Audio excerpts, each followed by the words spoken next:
नमस्कार, today news में आपका स्वागत है। उमेश पाल को मारूंगा, टीवी पर चलेगा चल रहा बुलडोजर। अतीक के घर बने मलबे का ढेर, नौकर बोला अपना टाइम आएगा। 22 नवंबर 2018 का दिन था। यूपी के बाहुबली अतीक अहमद ने ज़मीन के झगड़े में अपने ही गुर्गे रहे जैद को पिटवाया। उसे शक था कि जैद उमेश पाल के उकसावे के बाद उस ज़मीन को हड़प रहा था जिस पर अतीक की नज़र थी। इसी दौरान अतीक ने कहा था जिस दिन उमेश पाल को मरवाऊंगा, टीवी पर 15 दिन यही चलेगा। 24 फरवरी 2023 को 4 महीने बाद ये सच साबित हुआ। उमेश पाल का मर्डर हुआ और आरोप अतीक पर लगा। हालांकि अतीक ने जो कहा था वो पूरा सच नहीं था। मर्डर के वीडियो के साथ साथ टीवी पर बुलडोजर भी चलता नजर आ रहा है। उमेश पाल मर्डर केस में 20 मार्च को भी अतीक के गुर्गे गुलाम मोहम्मद के घर और दुकान पर बुलडोजर चला। अतीक का पूरा गैंग और परिवार इस बुलडोजर की चपेट में है। अतीक के मोहल्ले में घुसते ही शुरू होता है टूटे घरों का सिलसिला। प्रयागराज में 2 इलाकों के इन दिनों में चर्चा में है। पहला दुम्मनगंज का चकिया और दूसरा सुलेम सराय का जयंतीपुर मोहल्ला। चकिया में घुसते ही टूटे मकान दिखने लगते हैं जिनका मलबा बता देता है कि ये कभी आलीशान रहे होंगे। इन्हीं में एक घर करीब 10,000 वर्ग मीटर में बना था। यह अतीक का घर था। यहाँ सब मलबा पड़ा है। विदेशी नस्ल के 3 कुत्ते बचे थे और उन्हें संभालने के लिए एक नौकर। आसपास और भी टूटे घर हैं उसके करीबियों के। सुलेम सराय इलाके में भी एक आलीशान घर है। ये अतीक का नहीं है, लेकिन अतीक का नाम इससे जुड़ा है। जहां उमेश पाल रहते थे, जिनकी 24 फरवरी को हत्या कर दी गई थी। आरोप अतीक के बेटे और उसकी गैंग पर है। उमेश के परिवार की सुरक्षा के लिए आसपास 50 पुलिस वाले मौजूद हैं। गली की दीवारों पर बम और गोलियों के निशान हैं जिनसे उमेश पाल पर हमला किया गया था। उमेश हत्याकांड के बाद मैं प्रयागराज पहुंचा तो यहीं 2 मकान मेरी मंजिल थे। उमेश की हत्या से एक बार फिर प्रयागराज में अतीक के खौफ की बातें शुरू हो गई हैं। यूपी बिहार के थानों में दर्ज 104 केस, इनमें 16 हत्या के, भाई पर 53 केस, पत्नी 25,000 की इनामी, 2 बेटे जेल में, 1 फरार। ये यूपी में 5 बार विधायक, 1 बार सांसद रहे माफिया अतीक अहमद और उसके परिवार की प्रोफाइल है।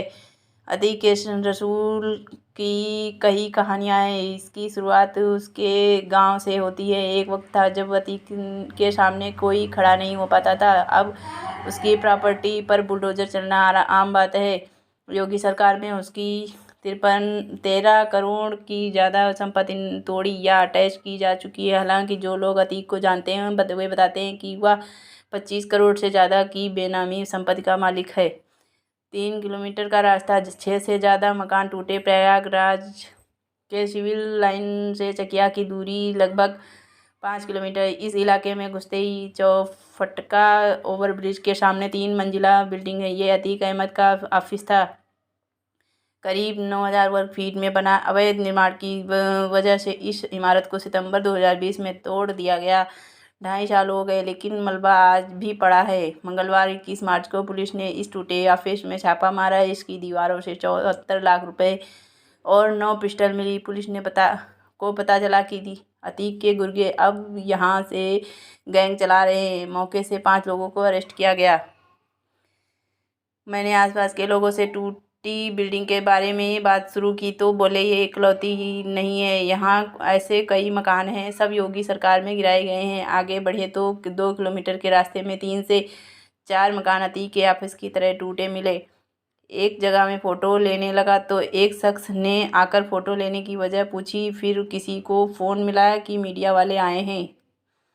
इसके बाद कहने लगा कि अच्छी खासी आबादी के घरों को सरकार खंडहर बनाने पर तुली हुई है। इन टूटे मकानों में एक अतीक के भाई अशरफ का भी है, बाकी उसके करीबियों के हैं। मोहल्ले वाले बताते हैं कि जो मकान गिराए गए हैं उन्हें बहुत कम कीमत पर ख़रीदा गया था। उनकी कीमत करोड़ों में है। 2 किलोमीटर बाद मैं उस जगह पहुंचा जहां अतीक का घर था। प्रशासन ने इसे ऐसे तोड़ा कि एक दीवार भी नहीं बची। सिर्फ मलबा और खाली मैदान। आसपास के लोगों ने बताया कि मेन गेट से घर तक पहुंचने के लिए लगभग 300 मीटर चलना पड़ता था।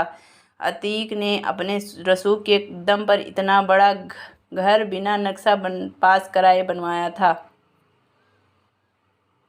सितंबर 2020 में यह घर भी योगी सरकार ने ध्वस्त करा दिया था। मलबे ने से पटी जमीन एक हिस्से में अतीक के विदेश नस्ल के कुत्ते रहते थे। 5 में 2 की मौत हो चुकी है। कुत्तों को खाना खिलाने की जिम्मेदारी हीरा की है। वह 3 साल से यहाँ माफ़ कीजिए 3 साल से यहाँ काम कर रहा है। हीरा कुत्तों के बाड़े में घुसता है और कुत्तों को उठाता है। वे भौंकने लगते हैं। हीरा कहता है, रो मत मेरे शेरों, हमारा भी वक्त आएगा, अभी वक्त ख़राब चल रहा है। इसके बाद हीरा मेरी ओर मुड़ता है, कहता है, अतीक भाई इन कुत्तों को बहुत प्यार करते हैं। ये एक टाइम बिरयानी और चिकन खाते हैं, एक टाइम ब्रेड और मक्खन। हीरा कहता है, मैं पहले उनकी गाय और भैंसें देखा करता था। जब से माहौल गर्म हुआ है तब इन कुत्तों की देखरेख भी करने लगा हूँ। कोई मैडम है जिन्हें प्रशासन ने कुत्तों की देखभाल की जिम्मेदारी दी है। वे एक टाइम इन्हें देखने आती हैं। चकिया में ध्वस्त इमारतें अतीक के रसूख की निशानियां हैं। यहाँ लगभग हर 20 मीटर की दूरी पर एक टूटा मकान दिखाई दे जाता है। 2022 में विधानसभा चुनाव ने पहले लूकरगंज इलाके में एक बड़ी जमीन अतीक के कब्जे में छुड़ाई गई थी। यहाँ कुछ मकान बनाकर कब्जा किया गया। तब सीएम योगी आदित्यनाथ ने कहा था, यहाँ गरीबों के लिए मकान बनाए जाएंगे। भूमि पूजन में भी किया, लेकिन अब तक कुछ बनना शुरू नहीं हो पाया है।